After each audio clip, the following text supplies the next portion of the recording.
an elaborately contrived romp centered on a trivial outcome, the translation of a hieroglyphic note. Stanley Donen's Arabesque is a cinematic soufflé that pauses in its breathless forward movement only to allow one ostentatious flourish after another. All Baroque conceit, it has to stay at least 2 steps ahead of our recognition of just how far-fetched everything is, which it manages to do. The results are nearly exhausting, but always colorful. David Pollock, Gregory Peck, is an Oxford Orientalist hired by an obscenely rich Arab merchant, Najim Beshravi, Alan Bedell, to translate that hieroglyph.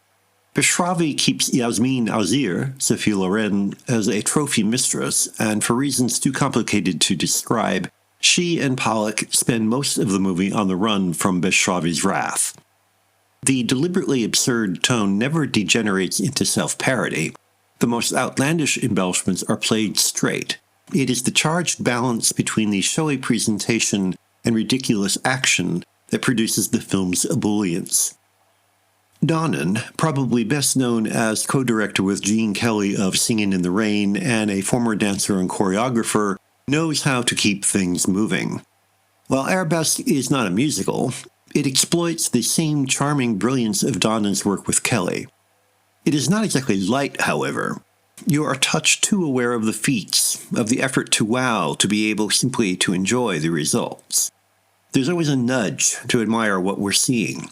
The soufflé rises successfully, there's plenty of reason to cheer well done, but we're a touch too aware of the cook's exertions for the results not to taste a little heavy. That's because, like another Gregory Peck vehicle, Mirage, Arabesque never lets us forget how clever it is. Mirage's scenarist Peter Stone apparently did a rewrite of the script for Arabesque. The difference between the films, aside from Loren's winning presence, is that there are no dark hints to the story, nothing to get in the way of the delectation.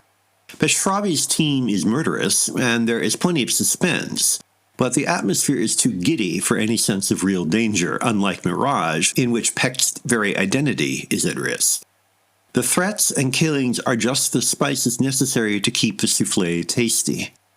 While the facetious badinage in Mirage sometimes got in the way of the suspense, here the pace and flamboyance mask how ugly much of the action can be.